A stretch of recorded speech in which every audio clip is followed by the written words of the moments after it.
You're listening to Head On with your host, board-certified plastic surgeon, Dr. Bahman Guyuron. And as I mentioned earlier, commonly patients have eyelid ptosis, which I correct that through an incision inside the lid, no cuts on the outside that you can see, unless I'm doing a blepharoplasty at the same time, meaning removing upper eyelid redundant skin at the same time.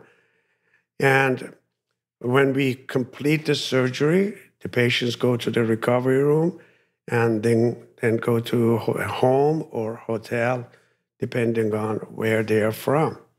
We see them the next day. Usually they have a little bit of blurred vision for a period of time because of the medications in the eye, ointment in the eyes, meaning a day or two. And they may have some swelling, some bruising. And on the same day, we ask them to put some cold compresses. And again, the vision could be slightly blurred because of the ointments that we use during the surgery and right after finishing the surgery. And the next day, again, they may have some blurred vision, but we want the patients to be somewhat mobile right after the surgery and the next day stay out of the bed, walk around as much as they can. We advocate that actually, walking and moving the ankles and the legs just to minimize the clot formation in the legs. And again, within 2 or 3 days, the vision becomes clear. They can do the computer work, but socially they'll be to some degree limited because of the bruising, swelling. With tinted glasses, they can go out for a dinner in a couple of nights. Again, those of us who are experienced enough, have done enough surgery, as soon as we start making incision, we know how much the patient is going to bruise or bleed, and we may give the patient specific medications that are called tranexamic acid or DDAVP, which enhance the clot formation and reduce the potential for bruising and swelling. We don't see patients with really puffed eyes, they're blocked, they can't see for a period of time anymore, or it will be extremely, extremely rare. But most patients get some bruising, some swelling that will go away in a fairly reasonable time. For the upper eyelid, that would mean within a week or so, most patients actually can resume their social and professional activities. And for patients, no strenuous activities, meaning playing tennis, jogging, swimming, golf for 3 weeks after the surgery. Whether it's the upper eyelid or lower eyelid, that would be the case. The lower eyelid recovery is a little bit longer, may take 10 days to 2 weeks. And some patients will have some swelling in the conjunctiva that we have remedies for it and we implement. And regardless, most patients look pretty presentable within, again, 10 days, 2 weeks. And they can resume the activities, except for strenuous activities.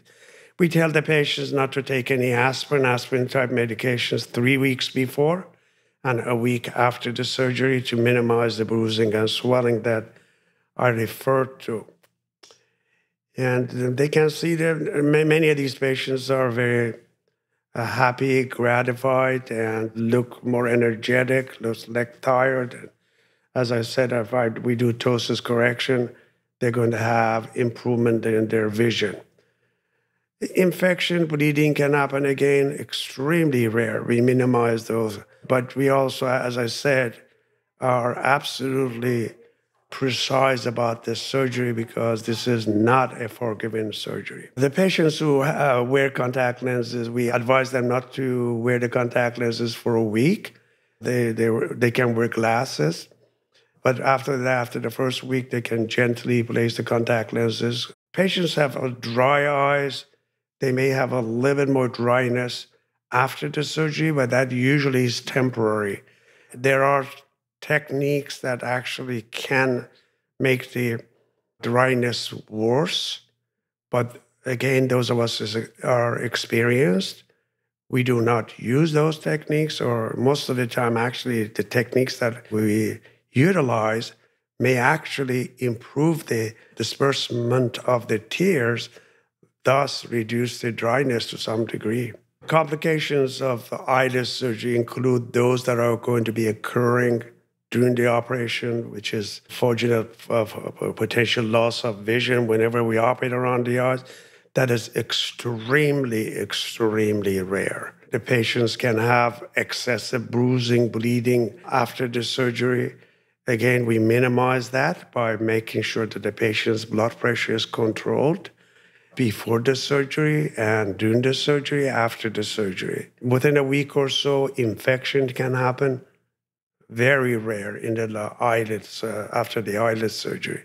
Fillers in the lower eyelid can produce a good deal of improvement temporarily. But the things that can go wrong is obviously lumpiness, meaning irregularities. The filler can get into the vessels, can cause blindness, but fortunately, again, that's extremely, extremely rare. It can cause too much fullness, not needed amount of filling, and sometimes it does cause persistent swelling. But those are fortunately unlikely possibilities. On a long-term basis, the lid can get pulled down. If that occurs, it can be corrected. That usually means that either the skin was removed too much, or the patient formed a scar tissue in the eyelids, or one thing was missed, and that is the tone of the lower eyelid that I mentioned earlier. Sometimes in conjunction with our lower eyelid surgery, or often actually in conjunction with the lower eyelid surgery, we tighten the tendon that holds the lid up, supports the lower lid up, and it is connected to the bone, and it's like a sling going all across the lower lid and holding it up. And we tighten that if it is loose to minimize the potential for the eyelid being pulled down. There are patients who are prone to having that kind of condition, and we need to detect that. We need to be aware of it, and we minimize, again, deterioration of the lower eyelid tone after the surgery. Those are the things that the patients can experience. Nobody should wake up not being able to see. Again, the vision will be blurred. If there is a problem seeing, the doctor should be informed immediately. But fortunately, that is incredibly rare. And as I said, in the 44 years that I've been doing this surgery, I've never seen one. Of the rejuvenation procedures that we carry out, eyelid surgery is the one that provides more lasting results, meaning it would be rare that the same patient may need upper eyelid surgery twice. Can it be done? Absolutely. If there's a redundant skin, the answer is yes. If there's a depleted fat can be replaced.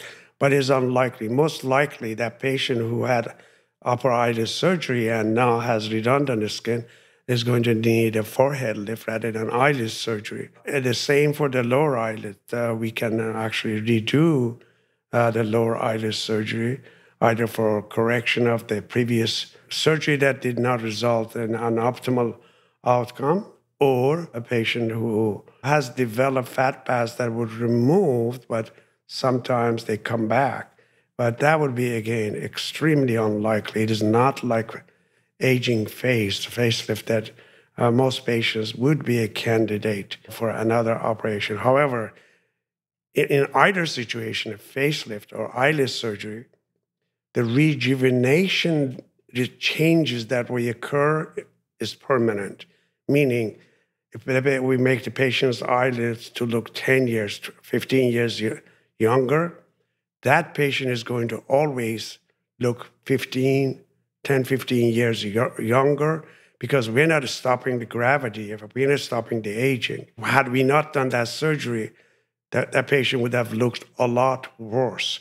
So the results, that change that we occur are permanent. What we are not doing is stopping or halting the time element and gravity effect on the face or the eyelids.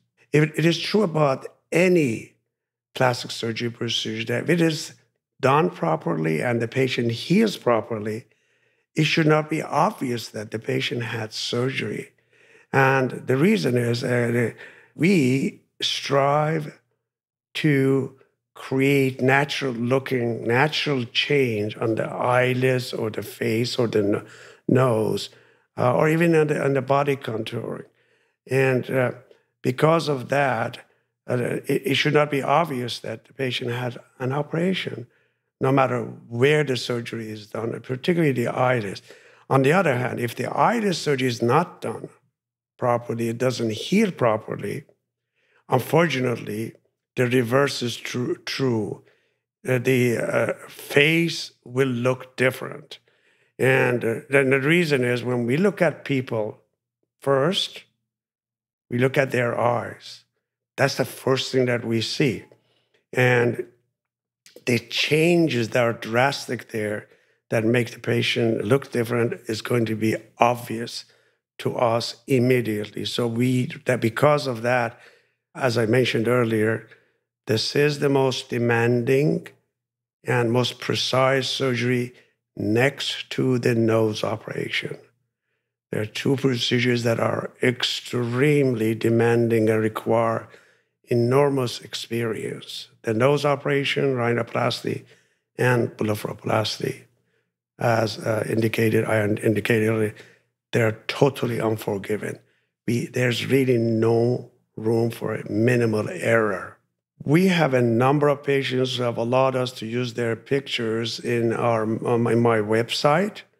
However, we have more pictures in my office because some patients only allow us to show their pictures to the other patients in the office setting. And we respect the patient's privacy rights, and we do not ever show any pictures of patient to somebody else, even their friends or family members, without the patient consent. For a consultation about blepharoplasty, you can call my office, 440-461-7999. Again, 440-461-7999.